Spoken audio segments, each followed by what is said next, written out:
Oh my goodness. Anyone else have those days where you wake up the next morning after thinking you took off all of your makeup and then you look in the mirror like, oh my gosh, where was that hiding? Yeah, no, that was me this morning. Like I took off another pound of makeup. I don't know where it came from. Hello everyone, I'm here today to share with you guys a very, very simple, everyday, back to school or work or wherever you are in life kind of makeup look. These super quick everyday tutorials are among the most requested ones that I get here on my channel, so I'm really excited today to be working with e.l.f. Cosmetics, so big thanks to them for supporting this video. So I'm going to share with you guys a full face of all of my favorites from the brand and show you how you can do this in like quick time. All of these products that I'm going to use today are all available from Walmart. I actually purchased a lot of them myself from the store, and they have like a nice section. You know, sometimes when you say like, oh, they're in store, and you go and you look and you're like, what? Where are they? And they're like back off in the corner and they have like one row. No, these guys have like a nice big section, at least in my experience from the stores that I've been at, so that is awesome. They have brushes, they have makeup, lots of stuff to choose from, so I hope you guys enjoyed this video. Give it a thumbs up if you do. Don't forget to subscribe so you don't miss out on new videos every Thursday and also on Sunday. And without further ado, let's get into this. So the first step after I've moisturized my skin is I'm going to use a primer, and the primer I'm going to use is just going to help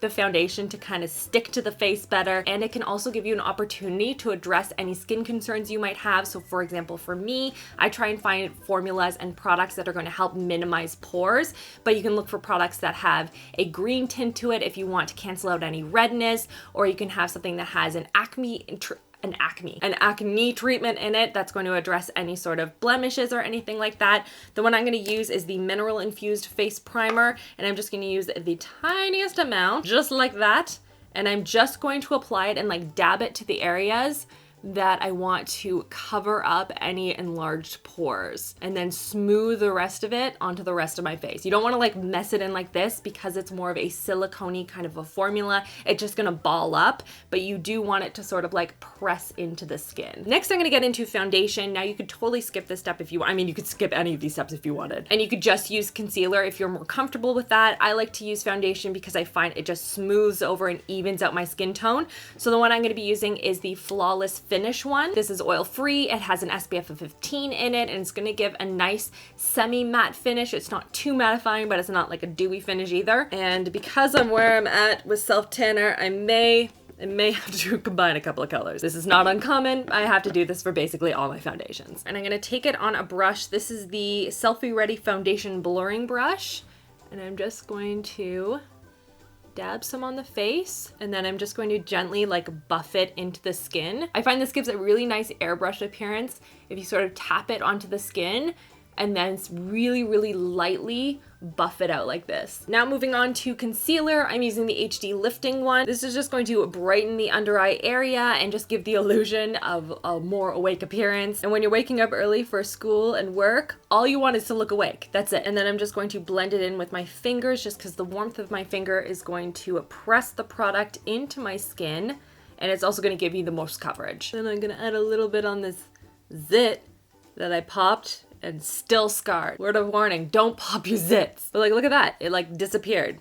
Awesome. And then I'm also gonna put some on my chin. This is also going to cover up any redness I have on my chin, but also brighten the area. I like to sort of add concealer just to like this general area, just bring a lot of light to the center, you know? And now I'm gonna set everything on my face using a powder. This is gonna make sure that all of the liquid products that I have put on my face are going to stay there. And I actually have two powders that I use because I'm extra. This is obviously not a necessary step, but just something that I like to do. This is their under eye powder. I have loved this for years. It is so finely milled and it just sits under the eyes beautifully. It doesn't sink into any fine lines. It stays put all day. It's a really good one. And then I'm gonna set the rest of my face with the Perfect Finish HD powder. And now we have what I call the pancake complexion. It is very flat. It is very even, but now we need to like add in a little bit of, you know, some depth. So I'm going to be doing that with blush and bronzer. I'm using this duo, which is St. Lucia, a gorgeous, gorgeous duo. And this is such a flattering, like, right, where is it? This shade, so flattering. So I'll do a little bronzer around the perimeter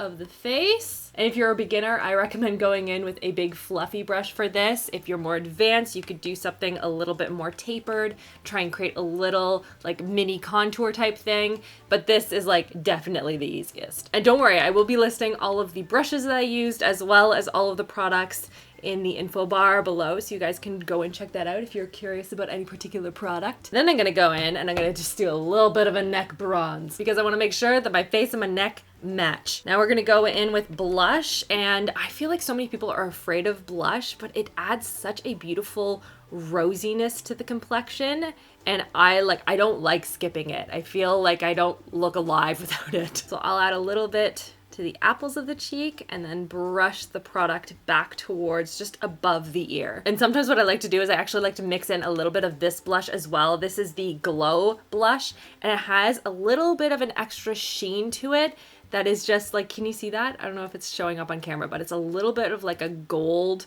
sheen. So if you don't have time for like full-blown highlight, I mean, I always make time for highlight, but if you don't like that whole vibe, this is a nice alternative. Okay, now for my favorite step, which is the highlight. I feel like this is the one step I never miss. Even if I have literally no other makeup on my face, I will never skip highlight. The one I'm using today is their Baked Highlight. This is in Moonlight Pearls, one of my favorites. I talk about it in a ton of videos. And my trick with this one, because I like a good blinding highlight, is to scrape off the top layer because it's baked and you get like such a pretty glow out of it. I just like to brush some onto the bridge of the nose, on the Cupid's bow, a little bit on the chin. You know what? Let's just put some on the shoulders, you know? Because why not? Like, look at that.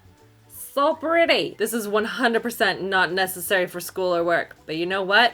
Looks really good. Another one I've recently discovered that I like is the Duo. This is in Siren's Call, and I remember when I first got this and I saw it and I was like, green and orange. Great. But it's so weird because it's not green or orange at all when you put it on the skin. It gives a really nice like a golden glow, but it's really blinding and actually really pretty. But I'm mad that I prejudged it and I wasted all this time not using it. Let's put some underneath the brow bones too. Yeah, that all pop. Oh, brows. Let's do that next. I'm gonna start with this clear gel duo, and I'm gonna use the brow side. I like to use a clear brow gel first and kind of brush my brows into place, and then I'll fill in the sparse areas with a pencil afterwards, but I like to kind of like see where everything is gonna line up first. And then to fill it in, I'm gonna use their Instant Lift brow pencil. And this also forces me when I'm in a rush to kind of only focus on the areas where I absolutely have to. So I have a little bit of a dip right here that I like to fill in, maybe a little bit under the arch and a little bit in the front. But I find if I do the gel first, then I can kind of see those like little bald spots a lot faster, and then it's a lot less time to do my brows. Now for eyes, it kind of depends on how much time I have. If I'm, going all out, I'll use an eyeshadow palette. If I don't, I will use a mixture of highlight and bronzer and kind of like just dust it all over my eyes. Right now, I'm just using their eye primer, and this is going to help the colors to pop and the colors to also stay on the lids a lot better. Not that we're using many like colors today, but you know what I mean. And basically all I'll do is I'll just pat the bronzer onto the brush and then sweep it into the crease. I'll drag a little bit underneath the eyes as well. This step for me is entirely necessary because it just makes the whole look a little bit more cohesive. Then finish up with a giant dollop of highlight right on the lid. And yes, I am 100% using my highlighter brush, because it's literally right here. And also in the inner corner to make me look a little bit more awake than I may actually be feeling. Maybe a little bit under the brows too, because why not? Now I'm just curling my lashes. This is a go-to step for me. I rarely skip this if I can help it. It just really opens up my eyes and just it completes the entire look. And then I'm just applying the volumizing and defining mascara in Jet Black. Then one of my super easy secrets for making my lashes look a lot fuller than they actually are is I will take a waterproof liner. This is their waterproof gel eyeliner, and I will just apply it to the waterline, and I'll keep my eyes open and I'll focus on sort of like kind of wiggling it in between all of the different lashes. Makes such a difference. So there's one eye done, one eye not done. See what I mean? For lips today, I'm gonna use one of my absolute favorite lip products from e.l.f. This is their tinted oil in Nude Kiss. It feels so nice on the lips. It's like your lips but better. This like basically lives in my purse. Like look at that color. It's like perfection. It's super hydrating, easy to apply, and again, obsessed with the color. Now onto setting sprays, and I find that a lot of the setting sprays have a very like strong nozzle spray. Like it's very intense. This one, however, this is the Illuminating Mist and Set, is an actual like It's a mist. This is going to set my makeup in place all day so it does not move. It's also going to give a little bit of illumination, but not in like a glittery way, just sort of a nice dewy finish. And then just fan it in place, fan it in place. This is just a nice, like super easy, quick look for work or school. Big thank you to e.l.f. Cosmetics for supporting this video, collaborating with me. I love all of these products that I used here today. I will link them down below in case you guys are interested. And let me know in the comments what your favorite product is from e.l.f. I want to know. Make sure you subscribe for new videos every Thursday and Sunday. You can check out some more videos on the screen in case you are interested as well. Give this video a thumbs up if you haven't already. And that's everything. I hope you guys are having an awesome week, and I'll see you guys all in my next video. Love you all. Mwah.